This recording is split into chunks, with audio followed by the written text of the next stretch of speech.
नमस्कार, आप सभी का स्वागत है एक और नए और महत्वपूर्ण वीडियो में। आप सभी को बता दें कि आज हम लोग इस वीडियो में बात करेंगे कस्तूरबा गांधी आवासीय विद्यालय में शिक्षिका भर्ती अपडेट के संदर्भ में। इसके संदर्भ में देखिए, आज अखबार के माध्यम से यह अपडेट निकल कर आया है, आप सभी देख सकते हैं, जो कि प्रभात खबर के माध्यम से है। और इस पर हम लोग एक डिस्ट्रिक्ट पर बात करेंगे जहां पर यह जो विज्ञापन है इसे निकाला गया है, क्या कुछ रखा गया है, जो अलग अलग जो पद है कौन कौन से विषय पर है, साथ ही कब से कब तक अप्लाई करना है, कैसे अप्लाई करना है, क्या कुछ रखा गया है मानदेय के संदर्भ में, तमाम सभी चीज़ें देखेंगे। तो आप सभी इस वीडियो में अंत तक बने रहें। देखिए, सबसे पहले यह जो अपडेट है झारखंड शिक्षा परियोजना, जो कि लातेहार के संदर्भ पर यह अपडेट निकल कर आया है, यानी कि लातेहार में जो विद्यालय है इसके संदर्भ में है। झारखंड बालिका आवासीय विद्यालय हेर हंज में शिक्षिकाओं के चयन हेतु आवश्यक सूचना। देखिए, इस पर लिखा गया है दिनांक 3/8/2023, अपडेट देख लीजिए। दिनांक 3/8/2023 के आलोक में जिला में संचालित झारखंड बालिका आवासीय विद्यालय हेरहंज में पूर्णतया अस्थायी एवं अल्पकालीन संविदा के आधार पर चयन हेतु योग्य एवं अर्हताधारी महिला अभ्यर्थियों से, देख लीजिए जो अपडेट है इसके अनुसार यहाँ पर केवल महिला अभ्यर्थी का ही यहाँ पर जो कि बात किया गया है, से निम्न अंकित शर्तों के अधीन शैक्षिक रिक्त पदों के लिए विविध प्रपत्र में आवेदन दिनांक 16/12/2023, डेट आप सभी देख लीजिए, जो डेट दिया गया है 16 दिसंबर 2023 के अपराह्न 5 बजे तक निबंधित डाक के माध्यम से, देख लीजिए अप्लाई आपको करना है डाक के माध्यम से। जिला शिक्षा पदाधिकारी सह जिला कार्यक्रम पदाधिकारी समग्र शिक्षा कार्यालय में आमंत्रित किए जाते हैं। तो आप सभी देख सकते हैं यह जो अपडेट निकल कर आया है लातेहार डिस्ट्रिक्ट से आया है। और इस पर देखिए यह जो विज्ञापन निकाला गया है, आप सभी अप्लाई करने के लिए जो अंतिम तिथि यहाँ पर देख सकते हैं, जो कि 16 दिसंबर रखा गया है इसी के संदर्भ में। अब हम लोग बात कर लेते हैं कौन कौन से ऐसे सब्जेक्ट है जिस पर जो कि यह विज्ञापन निकाला गया है। देखिए, सबसे पहले शुरू में यहाँ पर दिया गया है कक्षा 6 से लेकर 8 तक के लिए। इस पर बात करें सबसे पहले तो यहाँ पर देखिए पूर्णकालिक शिक्षिका, जिस पर जो पद है सब महिला कैंडिडेट के लिए ही है। इस पर देखिए भाषा के संदर्भ में हिंदी तथा अंग्रेजी, इसके संदर्भ में हिंदी या फिर अंग्रेजी। इसके संदर्भ में देखिए यह जो पद है निकल कर आया है, एक ही पद जो कि निकल कर है इस पर, और जो कि अनरिजर्व कैटेगरी पर यह पद निकल कर आया है। अब देखिए यहाँ पर इसी तरह पूर्णकालिक शिक्षिका महिला, जो कि गणित के संदर्भ में है, जो मैथमेटिक्स सब्जेक्ट है इसके संदर्भ में, तो इस पर भी जो कि एक ही वैकेंसी निकाला गया है, यह भी अनरिजर्व कैटेगरी के लिए। अब बात करें यहाँ पर विज्ञान के संदर्भ में, यानी कि साइंस में, तो साइंस में भी देखिए एक पद निकाला गया है, वह भी अनरिजर्व के संदर्भ में। इसके बाद है सामाजिक विज्ञान यानी सोशल साइंस, तो इस पर भी देख सकते हैं जो कि एक पद है। आगे देखिए शारीरिक शिक्षा, देख लीजिए जो दिया गया है फिजिकल एजुकेशन, इसके संदर्भ में यहाँ पर भी एक ही पद, यानी कि जो कक्षा 6 से लेकर जो 8 है इस पर आप सभी के बीच जो कि टोटल 5 पद के संदर्भ में यह विज्ञापन निकाला गया है। अब बात करते हैं कक्षा 9 से लेकर 12 तक के लिए। इस पर देखिए यहाँ पर कहा गया है पूर्णकालिक शिक्षिका महिला, भाषा में देखिए हिंदी और अंग्रेजी, इस पर दोनों दिया गया है, विद्यालय प्रति 2 पद। इस पर देखिए जो टोटल जो पद है इस पर 2 पद दिखा रहा है आप सभी, एक तो अनरिजर्व का है और जो दूसरा है वह एसटी के संदर्भ में है। देख लीजिए यहाँ पर जो एसटी कैटेगरी है इसके संदर्भ में एक पद है। बात करें यहाँ पर जो पूर्णकालिक जो शिक्षिका है महिला विज्ञान के संदर्भ में, जो फिजिक्स और मैथमेटिक्स है इसके संदर्भ में, तो इस पर जो कि एक पद निकाला गया है, वह भी अनरिजर्व कैटेगरी के लिए। आगे बात करें यहाँ पर जो इस पर जो शिक्षिका है इस पर विज्ञान का ही है, लेकिन इस पर बायो और केमिस्ट्री के संदर्भ में है, तो इस पर भी देखिए एक पद जो कि इस पर भी निकाला गया है अनरिजर्व कैटेगरी में। इसके बाद बात करते हैं यहाँ पर सोशल साइंस का, यानी कि सामाजिक विज्ञान का, तो इस पर देखिए एक पद जो कि निकाला गया है अनरिजर्व कैटेगरी में। इसके बाद अंत में देखिए यहाँ पर अर्थशास्त्र के संदर्भ में भी एक जो कि विज्ञापन निकाला गया है, और इस पर देखिए एक ही पद है, यानी कि टोटल यदि पद की बात करें तो यहाँ पर जो 9 से लेकर 12 तक का हुआ, इस पर जो कि 6 पद हुआ, और ऊपर में यदि बात करें 6 से लेकर 8 तक का, तो इस पर 5 पद, यानी कि टोटल 11 पद पर जो कि यह आप सभी के बीच जो कि विज्ञापन निकाला गया है। अब देखिए यहाँ पर इसके संदर्भ में जो दिया गया है आवेदन करने के संदर्भ में क्या कुछ कहा गया है। उक्त पदों पर चयन हेतु आवेदन पत्र अपने जिले के जिला शिक्षा पदाधिकारी सह जिला कार्यक्रम पदाधिकारी के पद नाम से आवेदन को विविध प्रपत्र में निबंधित डाक द्वारा जिले के जिला कार्यालय समग्र शिक्षा अभियान, जो कि यहाँ पर देख लीजिए शॉर्ट में लिखा हुआ है SSA, में अनिवार्य रूप से दिनांक 16/12/2023 तक जमा करना सुनिश्चित करेंगे। और अंत में देखिए लिखा गया है कि साधारण डाक से भेजे गए आवेदन स्वीकार नहीं किए जाएंगे। यानी कि आप सभी को जो भी डाक से अप्लाई करना है तो आपको इस पर स्पीड पोस्ट आदि से ही आप अप्लाई करें, साधारण डाक से अप्लाई नहीं करें, क्योंकि इस पर जो कि आपका जो आवेदन है उसे स्वीकार नहीं किया जाएगा। अब देखिए यहाँ पर इसके संदर्भ में क्या कुछ रखा गया है योग्यता, इसको भी हम लोग एक बार देख लेते हैं। देखिए जो बाएं साइड में दिया गया है यहाँ पर आप सभी का जो सब्जेक्ट है वह दिया गया है भाषा के संदर्भ में हिंदी या फिर अंग्रेजी। फिर आप सभी के बीच देख सकते हैं गणित दिया गया है, विज्ञान, सामाजिक विज्ञान, और फिर है आपका शारीरिक शिक्षा। इन सभी के संदर्भ में देखिए यहाँ पर एक साइड यहाँ पर जो वांछित अर्हता है इसके संदर्भ में कहा गया है कि किसी भी मान्यता प्राप्त बोर्ड या विश्वविद्यालय से जो भी विषय पर आप इस पर जो कि अप्लाई कर रहे हैं इसके संदर्भ में देखिए कहा गया है कि न्यूनतम 50%, देख लीजिए न्यूनतम 50% अंक के साथ स्नातक का डिग्री इस पर जो कि अनिवार्य रूप से कहा गया है। और अनुसूचित जाति और अनुसूचित जनजाति और जो भी विकलांग से आते हैं उन सभी के लिए इस पर जो कि 5% की छूट दिया गया है जो योग्यता है इसके संदर्भ में। अब बात करते हैं यहाँ पर जो प्रशैक्षणिक योग्यता दिया है इसके संदर्भ में।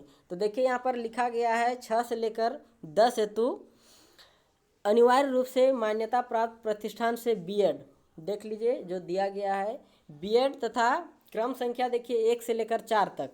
इसके संदर्भ में मान्यता प्राप्त प्रतिष्ठान से B.Ed अथवा समकक्ष परीक्षा यथा या फिर प्रारंभिक शिक्षा में 2 वर्षीय डिप्लोमा में शिक्षक प्रशिक्षण की परीक्षा में उत्तीर्णता। तो आप सभी देख सकते हैं इसके संदर्भ में B.Ed के संदर्भ में यह जो कि योग्यता कहा गया है। आगे देखिए यहाँ पर जो शारीरिक शिक्षा है इसके संदर्भ में कहा गया है कि शारीरिक शिक्षा के लिए बैचलर इन फिजिकल एजुकेशन या फिर डिग्री इन फिजिकल एजुकेशन अनिवार्य होगा। तो जो शारीरिक शिक्षा के लिए जो दिया गया है इस पर देखिए कहा गया है कि बैचलर इन फिजिकल एजुकेशन का होना चाहिए, यह जो शारीरिक शिक्षा के संदर्भ में जो विज्ञापन है इसके संदर्भ में। अब देखिए तीसरा नंबर कॉलम पर भी और एक चीज़ यहाँ पर योग्यता के ही संदर्भ में लिखा गया है शिक्षक पात्रता परीक्षा। यहाँ पर राष्ट्रीय अध्यापक शिक्षा परिषद द्वारा निरूपित मार्गदर्शी सिद्धांतों के अधीन झारखंड सरकार द्वारा कक्षा 6 से 8 के लिए आयोजित शिक्षक पात्रता परीक्षा यानी कि टेट जो लिया गया था उत्तीर्ण रहना अनिवार्य होगा। तो आप सभी देख सकते हैं यहाँ पर जो कक्षा 6 से लेकर 8 तक के लिए यहाँ पर कहा गया है जो भी जो शिक्षक पात्रता परीक्षा होता है वह आप सभी के लिए यहाँ पर अनिवार्य किया गया है। जानकारी के लिए बता दें कि अभी झारखंड में 2 ही बार जो कि शिक्षक पात्रता परीक्षा यानी कि जो जेटेट है वह किया गया है 2013 और 2016 में। देखिए राज्य सरकार द्वारा टेट की वैधता आजीवन मान्य किया गया है। देखिए उस समय तो लिमिट समय के लिए जो कि दिया गया था, लेकिन बाद में जो टेट है उसका जो वैलिडिटी है उसे बढ़ाया गया है, आजीवन कर दिया गया है। आगे देखिए यहाँ पर कि शारीरिक शिक्षिका एवं कक्षा 9 से 12 हेतु टेट अनिवार्य नहीं है।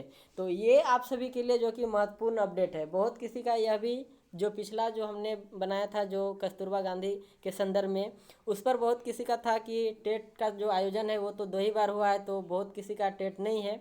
तो आप सभी के संदर्भ में यहाँ पर देख सकते हैं जो शारीरिक शिक्षा एवं जो कक्षा 9 से लेकर 12 तक के लिए है इस पर आप सभी के लिए जो कि टेट का इस पर नहीं अनिवार्यता खोजा गया है। तो आप सभी इस पर आराम से इस पर जो कि आप अप्लाई कर सकते हैं।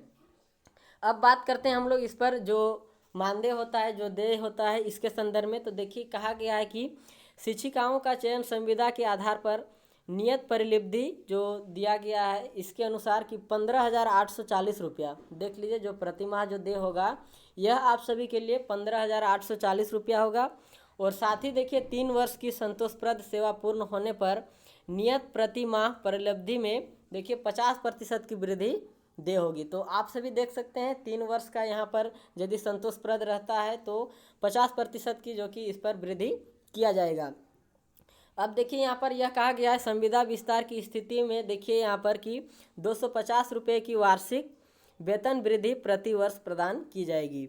इस पर देखिए जो संविदा के आधार पर जो भी है कि साल में देखिए 250 रुपये की जो कि वार्षिक जो कि इस पर वृद्धि किया जाएगा। इस पर जो वेतनमान या फिर जो मानदेय है इसके संदर्भ में जो दिया जाएगा इसी के। अब देखिए यहाँ पर बात करते हैं हम लोग इसके बाद कि क्या कुछ इसके संदर्भ में शर्त रखा गया है। तो देख लीजिए शुरू में ही यहाँ पर यह लिखा गया है कि चयन हेतु सिर्फ महिला अभ्यर्थी ही योग्य माने जाएंगे। देख लीजिए यह जो सेंटेंस है इसके अनुसार यह कहा गया है कि जो महिला अभ्यर्थी हैं उन्हें ही इस पर जो कि योग्य माना जाएगा। पुरुष अभ्यर्थियों का आवेदन स्वीकार नहीं किया जाएगा। चयनित होने वाले शिक्षिका एवं शिक्षकोत्तर कर्मी की सेवा अनुबंध के आधार पर प्रथमतया 1 वर्ष के लिए ली जाएगी और साथ ही देखिए तथा कार्य संतोषप्रद होने की स्थिति में 1 वर्ष के लिए अवधि विस्तारित किया जा सकेगा। तो इसके संदर्भ में देखिए लिखा गया है आगे कि सभी पदों के चयन में जिला स्तरीय आरक्षण नियमों का पालन किया जाएगा। अब बात करते हैं हम लोग यहाँ पर जो आयु सीमा है इसके संदर्भ में। आयु सीमा पर देखिए यहाँ पर लिखा गया है चयन हेतु अभ्यर्थियों की न्यूनतम उम्र 21 वर्ष। देख लीजिए जो दिया गया है न्यूनतम उम्र जो है वह 21 वर्ष होना चाहिए तथा अधिकतम उम्र जो कि 35 वर्ष इस पर मांगा गया है। आप देखिए यहाँ पर जो अनरिजर्व कैटेगरी है इसके संदर्भ में देख लीजिए यहाँ पर जो कि 35 वर्ष रखा गया है और इस पर देखिए यहाँ पर भी अनरिजर्व लिखा गया है जो फीमेल है इसके संदर्भ में EWS BC1 या फिर BC2 यहाँ पर 38 वर्ष रखा गया है। बात करें यहाँ पर फिर से लिखा गया है जो बैकवर्ड कास्ट इसके संदर्भ में 1 और 2 इसमें भी देखिए आप सभी के बीच यहाँ पर 37 वर्ष है। ST SC मेल और फीमेल के संदर्भ में देखिए यहाँ पर जो कि 40 वर्ष रखा गया है और साथ ही जो PWD कैटेगरी से आते हैं उन सभी के संदर्भ में जो कि 10 वर्ष का इस पर जो कि छूट दिया गया है। आगे देखिए यहाँ पर जो दूसरा नंबर है इस पर लिखा गया है अनुभवी महिला यानी कि एक्स सर्विसमैन को अपनी कोटि में 5 वर्ष तक उपरोक्त अधिकतम आयु सीमा में छूट दी जाएगी। तो आप सभी देख सकते हैं जो एक्स सर्विसमैन है इसके संदर्भ में 5 वर्ष की छूट के संदर्भ में यहाँ पर कहा गया है। आगे देखिए यहाँ पर लिखा गया है उम्र की गणना आवेदन करने के वर्ष 1/6/2023 के आधार पर की जाएगी। तो देख लीजिए जो आयु की जो गणना है यह 1/6/2023 से जो कि किया जाएगा। यही देखिए आप सभी के संदर्भ में यह विज्ञापन था। अब देखिए यहाँ पर इसके संदर्भ में 6 नंबर पर देखिए यहाँ पर लिखा गया है कि सिर्फ विविध प्रपत्र में पूर्णतया भरे हुए आवेदन पत्र सभी अनुलग्नों के साथ निर्धारित अंतिम तिथि जो कि दिया गया है 16 दिसंबर के संध्या 5 बजे तक जिले के जिला शिक्षा पदाधिकारी सह जिला कार्यक्रम पदाधिकारी समग्र शिक्षा जो कि SSA के कार्यालय में निबंधित डाक के माध्यम से स्वीकार किए जाएंगे और अंतिम तिथि के बाद आवेदन पत्रों पर किसी भी परिस्थितियों में विचार नहीं किया जाएगा। तो देख लीजिए यहाँ पर यह अपडेट निकल कर आया है। आप सभी जो तय समय है इस पर आप सभी अप्लाई कर सकते हैं यदि आप सभी इस पर योग्यता रखते हैं और यदि आप सभी का इंटरेस्ट है यदि कि हाँ इस पर जो शिक्षिका की जो भर्ती है इस पर यदि आप अप्लाई करना चाहते हैं तो आप कर सकते हैं। डाक के संदर्भ पर है और बाकी यहाँ पर आप सभी एड्रेस तो देख ही लिए जो कि दिया गया है। यह था आप सभी के लिए अपडेट। उम्मीद करता हूँ आप सभी को यह अपडेट अच्छा लगा होगा। आगे के अपडेट के लिए ज़रूर बने रहें हमारे इस YouTube चैनल के साथ। आप सभी इस वीडियो में अंत तक बने रहने के लिए आप सभी का बहुत बहुत धन्यवाद।